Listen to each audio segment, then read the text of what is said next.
Welcome to the first installment of our new monthly interview series, Conversations with Bill. I'm James McElroy. I'm a proud graduate of the very first class of the MS HFID program at Bentley. And today I have the distinct honor of kicking off this series with none other than Dr. Bill Gribbins. Bill's been the heart and soul of this program for 25 years. And the series is dedicated to us being able to capture Bill's incredible legacy before his retirement, although I still don't believe you're going to retire, Bill, but maybe someday. So each month, a different alum from the program will sit down with Bill, discuss different topics related to his journey and the incredible impact that you've had, Bill, on all of us in the program and the field of human factors and information design. The idea is to basically take some of the nuggets of information you've shared with us over the years and share them with the alumni community. So today we're going to start with your origin story, Bill. And, how did you discover the world of UX?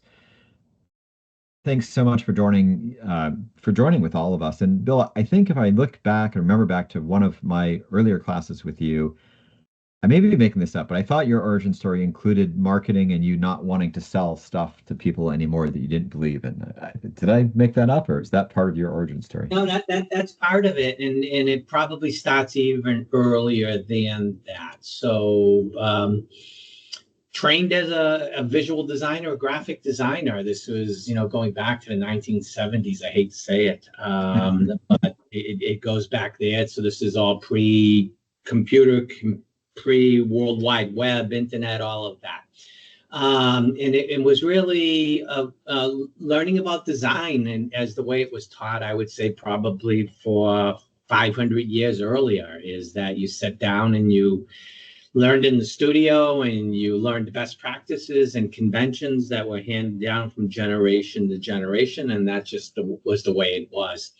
And if I would say if I had one gift, it was probably curiosity. It was curious about why things worked and why things didn't work. And I guess I was always troubled by the fact that, a certain design conventions would work brilliantly and a given application and then fail miserably in another.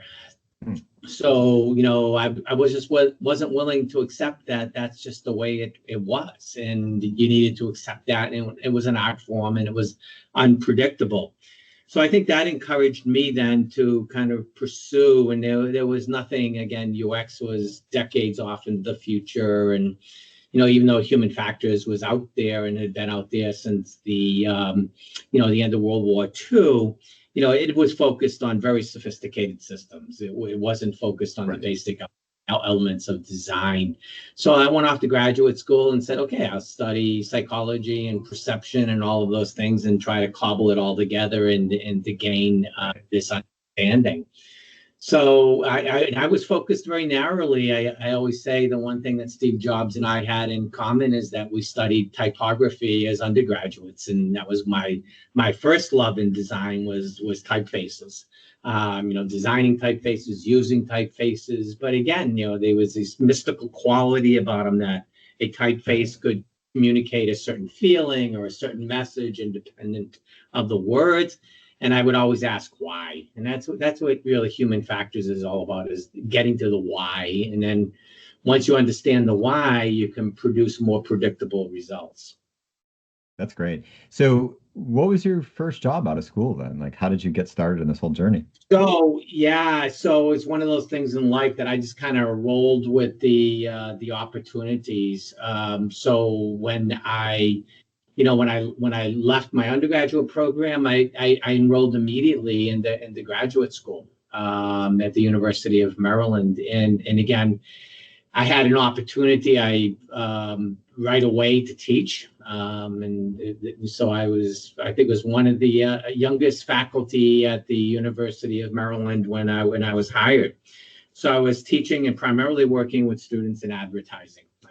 So the advertising program, students all had to take a required graphic design class, and I was the one who would teach it. So every advertising student through the University of Maryland would come through my program.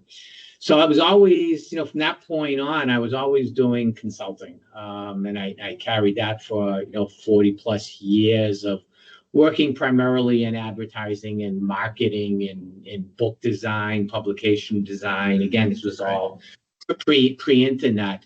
But working at the University of Maryland and running the design program there, essentially, I was a young kid, still wet behind the ears, and I had 10 or 12 faculty members teaching under me after 2 years and running a program with probably 300 students, actually more than any of the class sizes we had here at the graduate program at Bentley, but with hundreds of undergraduate students coming through our studios and labs.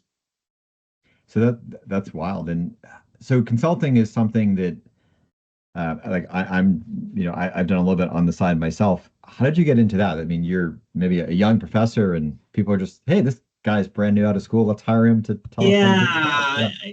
So I think it's a combination of luck and I guess I'm a pretty good salesperson. So, I really started applying, what I was learning in graduate school, again, understanding human behavior, understanding the perceptual sciences, and trying to bring that. At the time, I thought it was a more sophisticated approach to design. So to me, design, whether it was a book or a publication, and in later years, enterprise systems and mobile applications and games and all of the immersive design that we're in today, design was always an artifact for me. It was something that gave me an opportunity to study people and how people interacted with that artifact. So to me, it started out being about the design and the curiosity about how design worked, but it soon simply became that was an artifact. And I think, again, as I kind of moved through, whether I was applying it to advertising, when I left my PhD program, I was actually going to go to work in a journalism school. I was going to apply it to journalism. That was the best move I made, not going that route, given that it was dead today. But I was going to go to work in a leading journalism school and talk about human behavior. And even at that time, this is again pre-internet, but there was a technology that was emerging in the UK during the 70s and 80s called videotex. It was delivering electronic information over the phone lines, believe it or not. Right. It was analog, and my dissertation was on the impact of video text on the newspaper industry, which is why journalism schools were interested in me. So I had this inkling that there was this new thing coming along, and again, it didn't materialize ultimately like the internet and the World Wide Web, but it was the precursor to it. It was the early precursor to non-paper based communication. And again, what were the advantages? What were the disadvantages? What was the impact of one technology on, even thinking of the paper-based newspaper as a technology? But I was always examining that artifact and understanding how people were going to respond to that. So again, I kind of segued from that, but I was doing a lot of consulting. I was working with some major newspaper chains at the time, talking to them about, again, this disruption that we saw coming. I wish I probably did a better job self-promoting my dissertation, but I was on to my next job. Because I think I predicted in the 1980s, probably around 84, 85, the demise of the newspaper industry, and a pretty good chronology of how it was going to happen, how it was going to affect classified advertising, first, and then the display advertising, and then ultimately the news. But it was first going to impact the revenue sources. But again, it was that same kind of journey of asking what was next. And so when I didn't choose journalism, then the computer industry was taking off in the mid 80s. And everybody was complaining about how computers were difficult to use and only the elite were going to be able to use them. And I said, oh, here comes another artifact. How can we make that better? And I don't want to claim to be using the word experience, but I'll use it here. How can we make that experience better? How can we open it up to the masses? How can we make it learnable? How can we make it more user and human centric? And then that started me on the next 40 years of my life. So, okay, so there's a really interesting transition there about the next 40 years. So you're at University of Maryland. At some point you ended up at Bentley. Was that Yeah. Like, what was that like? And a little bit of an overlap. So I was actually hired at Bentley to teach more traditional graphic design and advertising design, very much like I was teaching at the University of Maryland. So there was a segue, but at the time I was doing a lot of consulting in the tech industry. So my first clients, younger folks won't recognize any of the names, but Digital Computer, Prime, Wayne Laboratories, Computer Vision, our groups along those lines. So I was doing that outside of Bentley, but again, always kind of testing the waters and kind of developing my thinking around how can we adopt a more human-centered approach. So we weren't talking about methodologies or anything like this. It literally was. I wasn't calling it human factors at the time, but it literally was applying a deep understanding of human behavior, how people learn, how people interact with things on the screen, and again, in a predictable way, how it can be designed in a way that is compatible with the way people operate, or how it can be designed in such a way that we create obstacles and barriers. And I was bringing that first to the industry. And I won't claim that I was like affecting product. Initially, it was really about training, support, what I would call, external support for the user. They wouldn't let us anywhere near the interface. The engineers were afraid we'd break something, and it was all about making things that just worked and that were stable at the time and powerful. Right. And they didn't really care as much about learnability. Learnability was something that happened external to the system. So it literally was. It doesn't sound terribly sexy, but how do you design effective training programs? How do you design effective customer support? Because people had to learn these miserable systems. They had to get support when they were using these miserable systems. And how do you document them? You might remember, James, I can remember the early DEX systems. You take some of the large enterprise, systems that they were developing. You took the documentation and you stacked one book on top of another for one system, and it could be it could actually be 5 feet tall, the pile, and that was for one system. So I would say from that point in the mid 80s, it was really about making that documentation go from 5 feet down to one manual to online help, and we did that by making and helping to produce more usable systems. So we slowly migrated from how do we do this externally to how do we integrate this in the system design. And again, you're probably thinking ahead and saying like, oh, now you started doing research and involving the interface design and all of those wonderful things. No, absolutely not. The first thing was usability testing. So there was a period of about 5 to 10 years where the focus really was about usability testing, telling them what was wrong after the fact, after they built it. And again, that was wrong. It was backwards. It was disruptive. It was costly. Usually they just ignored what we had to say. But I think what we did is that was the beginning of them saying, like, there's a better way.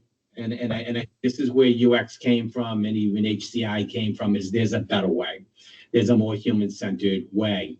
So bringing it back to Bentley, to your original question, I was doing this and exploring this, in the field, in the industry, on the outside.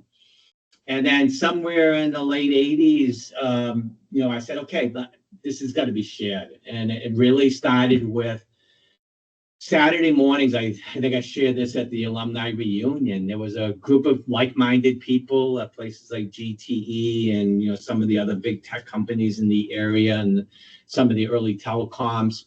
And there were 10 or 12 of us that would get together in a room on Bentley campus on Saturday morning. Didn't charge any money. I was not a very good salesperson in that sense from an academic perspective, but it was more finding like-minded people who kind of share this idea. And I had to try to figure out, am I crazy here? Like, why am I the only one thinking about these kinds of things? And then it grew into I don't want to say a huge community, a group of maybe 20, 25 people. And they said like, oh, this needs to be more formal. And literally I have somewhere in my desk drawer here, I have the early flyers. It was literally a seminar series.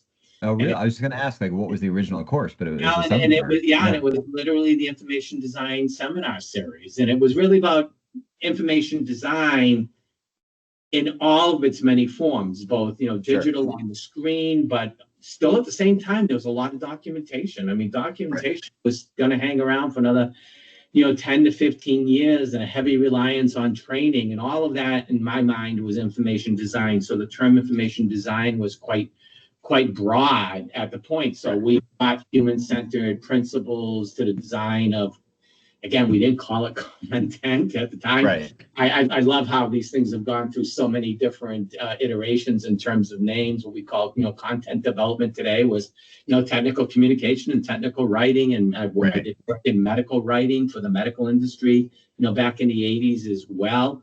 But it was all about how do you design human-centered, clear, concise, informative content that would support the use of these miserable systems. But again, slowly migrating it into the system design, initially by showing and demonstrating to them they were doing it wrong through usability testing, but eventually saying, okay, we can eliminate some of these usability problems through better design. And so I saw the opportunity to get the foot in the door. And it started with design, but again, I think we all know now that the story needs to begin with research, but it didn't start with research. It started with design, but again, with a deep understanding of, what we started calling human factors here at Bentley.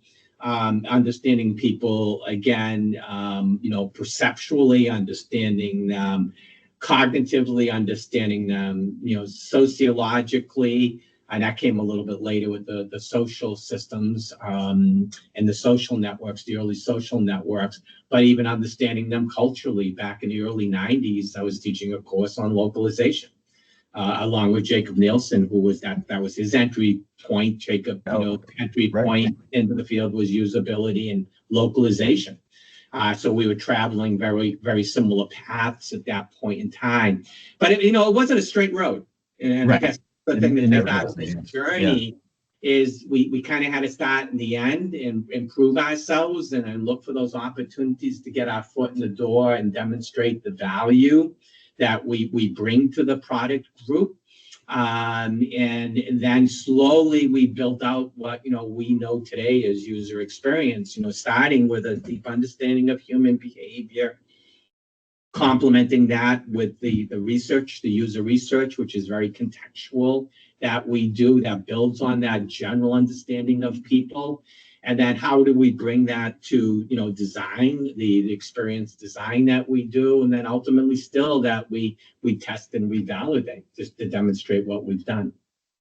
It sounds so familiar when you talk about it like that. So do you remember that seminar? Because how many people? Was it a big seminar, or was it it like started, it started again with probably 20 people, grew to 50. At about that time, it's like anything else, people were saying like, wow. And so this will be around 1990. People said like, wow, we want a credential. So it then became a certificate. That was the origin of the certificate program. Certificate predates, that still runs today. Bentley has had the longest continuously running certificate in human-centered design in the country, probably in the world. And it all came out of that. It all came out of that seminar series. So it's run, so we see all of the competition and the for-profits out there that have popped up in the last 10 years. We literally have been doing that for 36 years here at Bentley. And that program actually grew in the late 90s with the web and the .com buildup. It was a monster. It was literally every semester we were running 10, 15 classes that were full. Oh, wow.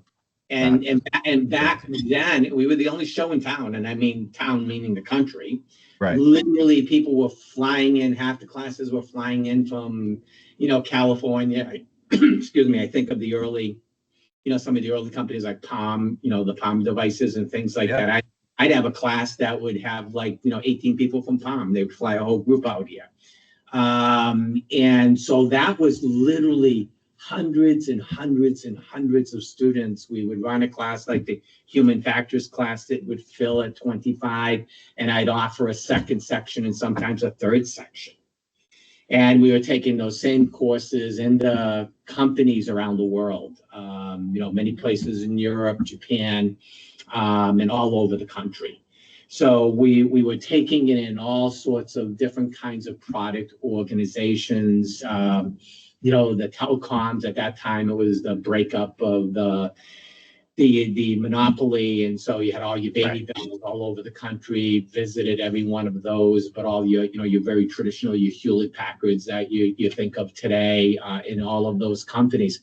But that was huge. That was actually much larger than what we see in the graduate program today, which is much more selective. Again, it was an open program, but literally hundreds and thousands of people moved through that program. But then in the late 1990s, people were saying like, okay, so certificate is great, and these are all the and like we see 2-day wonder courses, but a series of them that would build quite an extensive experience. Is that there needs to be more. And then we looked to the launch of the graduate program. So probably in 97, 98, we started doing some of the early thinking about the graduate program. And, we were very fortunate, again, people that were teaching in the certificate program at the time, Joe Dumas, again, world renowned in this space. Tom Tullis, who was teaching in the program at that time. Mina, who was teaching in the program, Chauncey Wilson, who was teaching in the program. So we had some of the best and the brightest, and we were literally and I probably should back up a little bit. And I shared this at the I shared this little tidbit at the reunion, but I can remember sitting down with Joe in 1990. This was back for the certificate, and going like, how do you teach this thing that we call usability engineering? Joe had been doing it in practice for more than a decade earlier. And it's one thing to do things in practice, but it's quite another thing. I think this is one of the things that Bentley did, and it wasn't me alone. It was all these wonderful people around me, is that we sat down, and I think in many cases, we designed the very first educational experiences. So all of these things were going on in practice, and they were going on, sometimes brilliantly and sometimes in a way that wasn't quite so rigorous and producing, undesirable results. But to sit down and you say, how do you design a rigorous academic experience? And then and how do you evaluate that to say that this person is credentialed to be a professional in this field? A lot of that early work, or that initial work, I shouldn't say just early, the initial work was done here at Bentley. That's really impressive. And that shouldn't be lost. And did we make mistakes along the way? As you were part of the first class, I always say, and I mean this sincerely, I've learned so much. I don't step into the classroom today without learning something from my students, where they'll ask a question you would think after 45 years that every question has been asked, and that's not the case. Every year I step in the classroom and somebody asks me a question, and I'm going like, geez, I don't know. And I've never been asked that question, or dealing with this behavior in that context. And it sends me home to think about it. So it was a process. We made mistakes in the beginning. Those of you who were early in the graduate program, you helped us a lot in shaping our thinking and what worked and what didn't work and what was missing and all of that. So this has always been a team effort, and we listened. We listened to you. We listened, to our clients. Again, this was the same time that actually 2 years earlier, before we launched the graduate program, we launched a UXC. And I was just going to ask, did that precede the program? It actually did, because we wanted to have a proof of concept. And we wanted to have credibility, because, and this was a field where it grew up in practice. As I said, everything, this was all going on in practice. I was doing this in practice in the 80s. And, talk about imposter syndrome, when you weren't taught to do something and you were doing this for the biggest tech companies in the world, you go home at night and go like, God, I hope I've got it right. But that's what we have to do when we teach people. We have to make sure, we got to make sure we've got it right. We can't just be making it up. We may make it at the beginning, but there has to be a lot of work and validation and iteration that goes into the process. So again, this was not something that people looked and hired people coming out of academic institutions. In fact, the tech industry looked down on the academic world. You know, so many people were saying like, quit college, quit universities, and come to Silicon Valley and get rich. And that was the story that was going on out there. My thinking about this, and a lot of the people around me are thinking, was like, again, we can't be the only profession out there that doesn't have an academic credential. But we also needed to have credibility, and the academic world did not have credibility in the tech world. So the inspiration for building the center was twofold. One was to gain that credibility, that we could do the work that we were teaching our students to do. And you can judge us. If we weren't doing the work, you don't have to pay us. So we were competing for contracts with commercial operations that are out there. And we had to deliver credible services. And we had to deliver value to our clients. And then, the halo effect from that when we launched the graduate program was, they can do the work, so we assume that they can teach people to do it as well. The second reason for launching the center was to create the equivalent of a teaching hospital. Again, the medical world doesn't turn a doctor out onto the street after 8 years in a classroom. No, they spend time. They spend time in a teaching hospital, and they have to do that residency. So we wanted to have the equivalence of that residency in the tech world before we turned people out on the street. So one was credibility, but also to provide that real world experience for our graduates. That's great. Well, I could talk to you all day, as many people have. So just want to say thank you so much for sharing your experiences, perspectives, and we are going to share a conversation with you once a month for the next year. So 11 more conversations to come. Each one will be focused on a different topic. And also want to thank our listeners for joining us. This is the first installment of many to come. And we'll be continuing to have other members of the HFID advisory board interview Bill and keep the stories coming. So thanks so much. Really appreciate your time, and enjoy the retirement. You're very well deserved.